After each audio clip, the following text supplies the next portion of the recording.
Coming up on this week's episode of Check Your Balances are examples of a couple things that are legal, but maybe they shouldn't be. Stick around, that's coming up next. Check Your Balances is a show produced and owned by Craftwork Capital. The views expressed by the hosts and their guests are personal opinions and should not be considered personal financial advice or the opinion of Craftwork Capital. All investments have risk and may lose money. Consult with your financial advisor, tax preparer, or attorney prior to implementing anything discussed, and please do not use this show as the sole basis for financial decisions. Welcome back to another week of Check Your Balances. I am Ross Anderson, joined as always by my friend and co-host, Dan Maseka. How are you, bud? Hey, I'm doing all right. How are you doing? I'm okay. I've been a little tuned up today, as you are aware of. You got to listen to me go off on one of our partners. I won't be more specific about who that is, but as normally a pretty even-tempered guy, I think you heard me get about as fired up as I get in a business situation earlier today. Yeah, I found it pretty entertaining. We had a meeting that we all joined, and the people who called the meeting weren't there, so I left and decided to take a drive and get a coffee and join from my phone when it later happened about 15 minutes after the fact, and got to hear you basically unload, which was very amusing for me and clearly got you pretty worked up.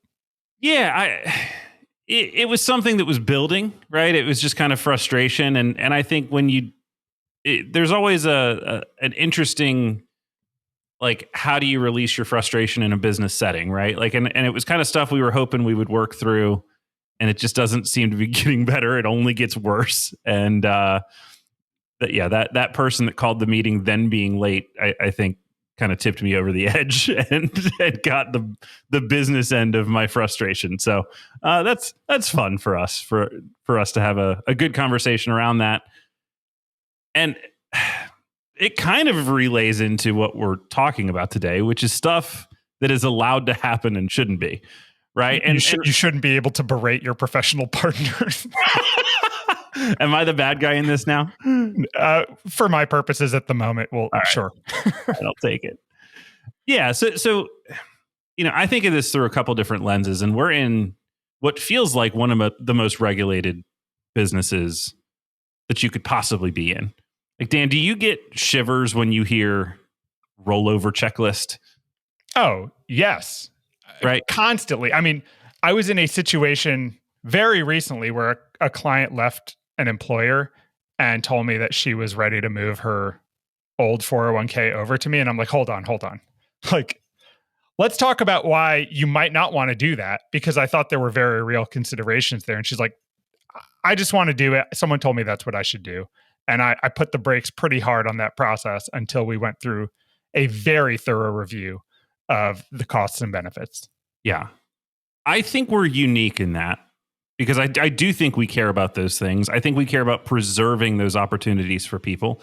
We've talked about them on this show before, but for folks that don't know what we're talking about, the pro rata rule, if you're doing backdoor Roth conversions, you can put that at risk if you inadvertently roll over an old 401k and stack that in nicely with your IRA assets.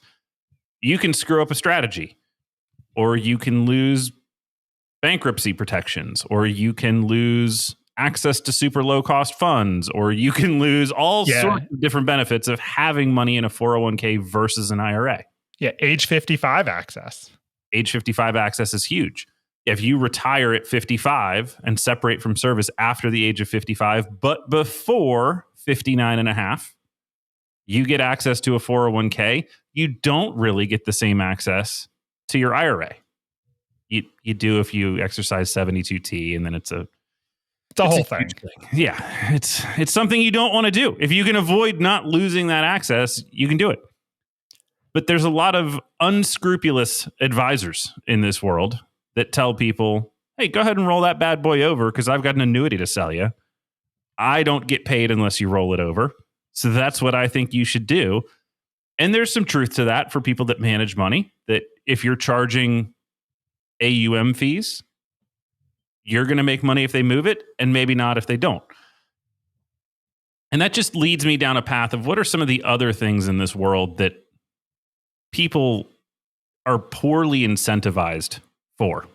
And I don't know. I want to try not to make this political, but the first one, the idea, the reason this came to my head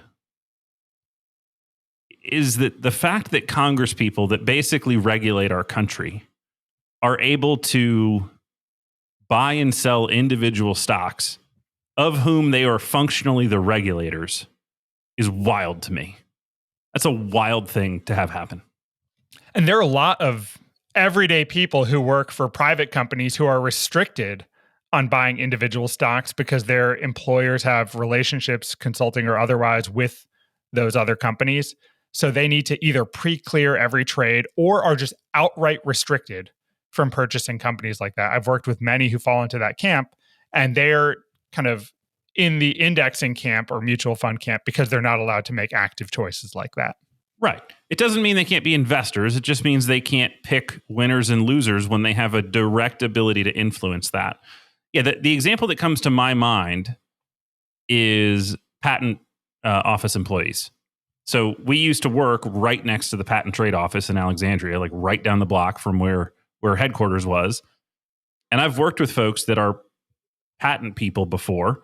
They can't buy anything even near a patent that they're currently supervising, like not even in the same industry, because, and this makes complete sense, if you are approving the patent for some pharmaceutical or some technology or some whatever is being approved, you can either know or have a direct instinct that is an informed instinct that that's either going to be very protectable and potentially a big business, or that it's a direct threat to somebody else's existing patent and threatens their market, right? So if you're reading patent applications as they come through and you develop some intuitive nature to read the tea leaves, it makes sense that you can't then go bet on those same horses that you are functionally picking as winners and losers through your work. That's not what they're trying to do, right? They're trying to intellectually enforce a patent rule, but it has knock-on effects for investors, and that is foreseen and disallowed. Why would people that work in Congress or other high-level regulators be able to bet on the things that they regulate? And this is a very active discussion because I believe it's been brought up many times with the hope of changing that. Like, there have been very public beneficiaries of stock trading in Congress. If you're on Instagram at all or Twitter, I'm sure you've seen memes alluding to that fact. Yeah, and here's where it gets a little more hairy, is when you introduce a spouse, right? So we have trading rules internally. You and me, Dan, we have certain things that you're just generally by law not allowed to do. We have things that by our handbook, because we have a firm handbook of like what our internal rules and policies and procedures are. We have things that we have to follow there. That includes if we place an equity trade, we have to either participate with our clients. So we can place what's called a block trade and trade across everybody's account and include our own. And that means everybody gets the same pricing. We're not showing a preference to any one trade in an account. Or if we have to do something separate or outside of that, we do it at the very end of the day. We make sure that all client trades have been executed, that we're not front running, that we're not selling our stake and then dumping a bunch of the stock later in the day, pushing the price down potentially. Our book isn't that big. We're not really moving markets, but the potential is there. And so even for a firm our size, which is not a particularly large firm by financial services standards, there's all these rules. Why do those not exist? But if that same rule extended to spouses, to me, that's where it gets hairy. Is it's easy to say, Dan, you can't trade on this. It's less easy to say, well, what can your wife do? What can she see? What is she allowed to know? And there was a recent case where a guy got convicted of insider trading because he was overhearing his wife's BP calls and placing trades as a result of that. That's clearly illegal. That's probably hard to catch unless you're really winning and doing it repeatedly. And supposedly the wife didn't know. But I find some of that type of stuff to be really, really interesting on where these things intersect. Yeah, that's true. Because then where does it stop and how do you enforce it, right? Like for us, there's a very pricey tool that we have to use that basically tracks every trade that we make and accounts that are related in our household. And it feeds them all into a single point and flags issues to us. Like that seems like a very expensive and complicated fix if we're trying to use something like that to solve the issue of Congress people doing insider trading. The alternative is somebody has to do it manually, right? Somebody would have to look at every single transaction quarterly and then compare. I'm our chief compliance officer. I would have to look at your personal accounts, track every single trade in every one of your accounts that you have access to, yours and your wife's if you have a power of attorney. And then I'd have to compare it against what we do across our entire book, look at our whole transaction register and try and figure out the timing. And like, that's a mess. So yes, we pay, what do we pay? Like $500 a month for that thing? Yeah. That sucks. That's the worst money we spend. Agreed. Yeah. Hopefully it keeps us out of jail. Correct. Yeah. I don't want to go to jail, so it's worth it in that lens. But that is the worst money we spend for that tracking mechanism. That's basically like, did you do a thing in your account on a day where it also happened for a client? Right. But whatever. I'm sure they're not listening. That's not the partner we yelled at today. Their tool is fine. It's just expensive, and I don't like paying for it. It feels like just a tax. So let me give you one more example that I see on TV all the time. And this is just my impression of misaligned incentives. I don't think they're doing anything nefarious or anything illegal here. I think they are allowed to do this, but it tickles my brain as to why this is allowed. Credit reporting agencies. Experian, all the time on my television, talking about their Boost product. Experian Boost. You're trying to get your credit higher, call Experian, they can help. I'm sure they can. Experian is one of 3 major agencies that reports on credit. When you apply for a loan, they ping one or all of these credit reporting agencies, and they basically say, hey, what are the chances this person's going to pay us back? That's what their job is. Their function is to tell the lender, are you likely, based on the information that has to be made available, are you going to pay that person back? Why are they then offering a for-profit product to the consumer?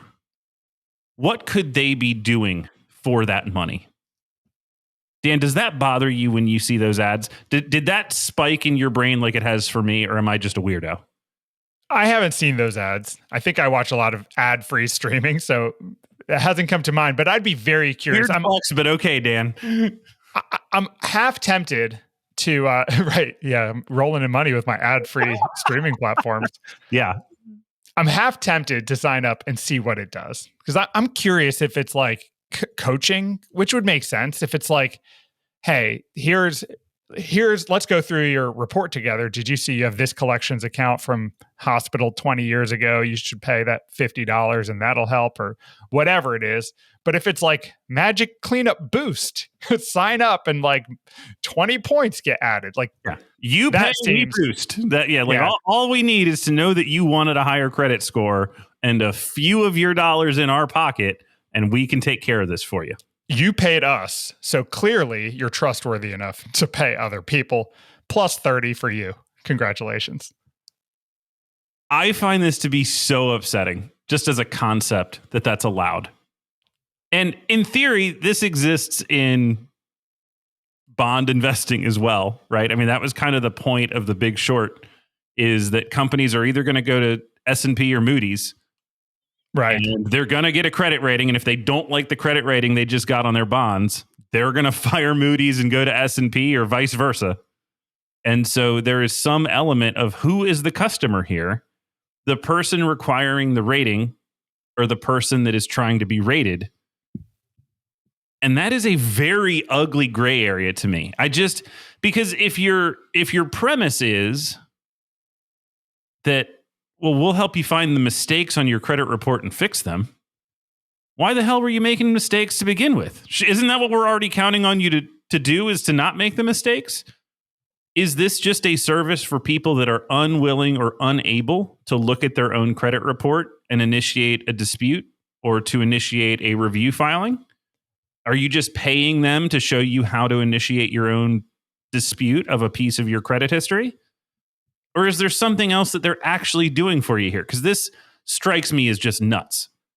It is nuts. I think we need to get to the bottom of this. I would love to hear from someone who has been through this service.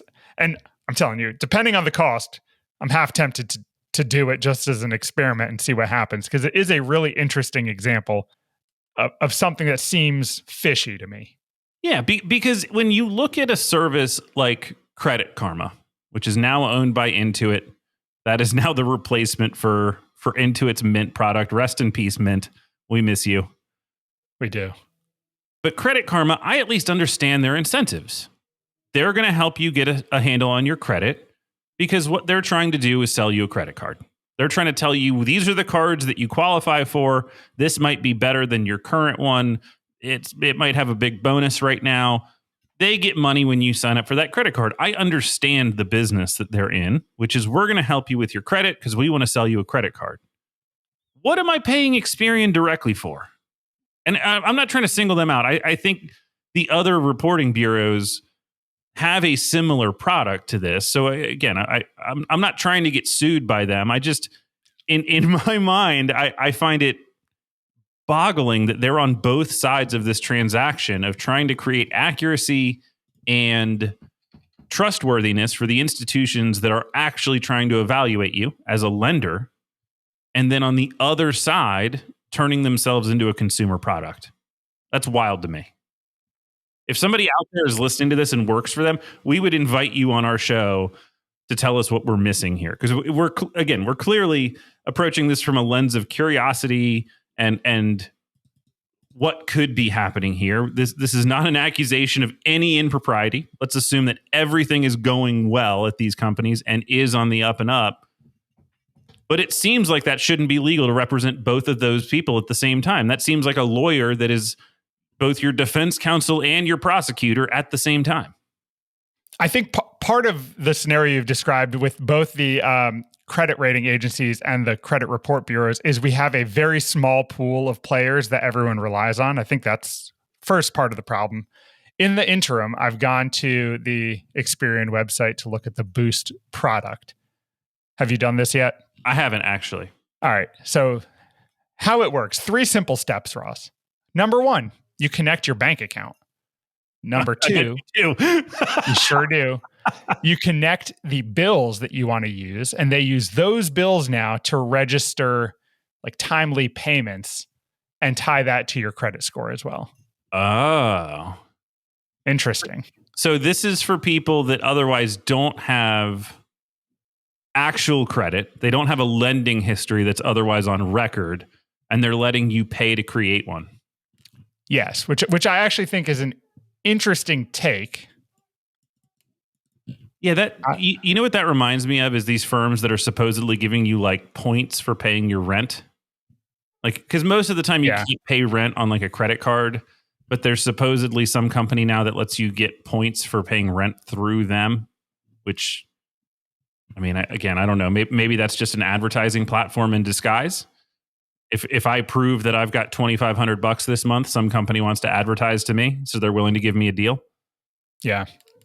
I can't tell if this costs anything. I suspect it doesn't, but then you get the Credit Karma deal too, is they're going to start hitting you with advertisements from there.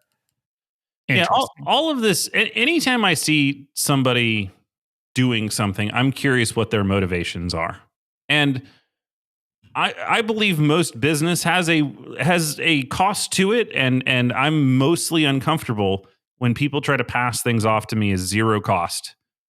I'd rather know what I'm paying than have it baked into your incentive structure and not get it. If I don't get it, I'm upset by it. Which one of the brokers, we used to work with a broker who charged for trades. It was very little, but they charged for trades notoriously at a time where everyone else was going to $0 trades. And that was their whole point. It's like, if you're not paying anything, you have to wonder why. And they're like, we're charging you because it costs money to run our platform. We're charging you a little because our platform is very bare bones. Yeah. Needless to say. Yeah, I mean, I think we can say the name of that firm. That's not like proprietary information. That was Interactive Brokers, which is who our old firm's platform was on. Yeah, it was, and we've tried to find a way to cover this several times. This has come up in our thoughts as payment for order flow. Yeah. I don't know that we've come up with a way to do a show on payment for order flow that is not just a paint drying sort of episode. But yeah, I think that's in the category of what we're talking about. Things where it's not illegal, but it should be at least more transparent. Like there's a form that every broker has to file for how much they pay or receive actually for their order flow. Is it like a 990? It's not. I think that's a different form, but I know there is a form. It's like a 900 number reporting form. Yeah.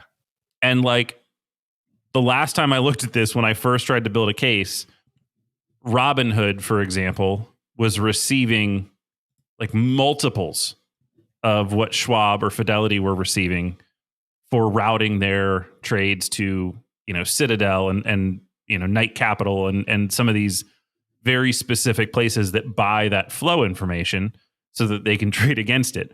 We haven't really talked that much about that topic since 2020 with all the GameStop, saga unwinding. But that's really what was going on, is that certain firms sell that data versus do they execute the trades in-house? I don't know. We're having a very wandering discussion. This is probably closer to like a real podcast than me and Dan hopping on here and just making a point and trying to educate you. This is literally us thinking out loud about some of this stuff and trying to go somewhere useful. But these are all things that we think about that maybe shouldn't happen this way. That's right. Yeah, I think those were the two big ones. Staying on the Experian website, I thought also it was interesting. Speaking of understanding incentives, they have a FAQ section, and nowhere does it say, "Does this cost me anything?" I found that interesting, especially because of the way it's advertised. Granted, I haven't seen the advertisement, but it looks like a product they're pitching you on. Like step 1, connect your bank account. Step 1. Yeah, tell me everything about yourself and your money. We'd like to know about your bank. Yeah. Your information remains private. It tells you right there. So clearly that's my concerns have been alleviated. I mean, this is a company that has all of the data about you, by the way. Once you have a credit report, they know it all. So let's not act like they don't have this data. You find out right away if your FICO score has increased and by how many points. It's magic. It's beautiful. Millions of points boosted nationwide. 4 points have been boosted in Utah as I've been speaking. It just happened. You did it, Dan. Oh, it's great. We'd love to hear from you all. What are you experiencing out in the world, whether it's a financial product or just something you deal with day to day, where technically it's legal, but you look at it and go, it really shouldn't be. I'd love to hear from you. We do have a mailbag episode coming up shortly here. So whether it's related to that or your questions about personal finance, something you think a couple certified financial planners might be able to help you with, check your balances at outlook.com is the email address for our show. Dan, anything to close with? No, we appreciate all of you listening. We love hearing from you at Check Your Balances on Instagram. We have a YouTube page if you want to see us. And otherwise, we look forward to chatting with you every week, Wednesday mornings. Dog pictures to the front. Thanks, everybody, for tuning in. We'll catch you next week.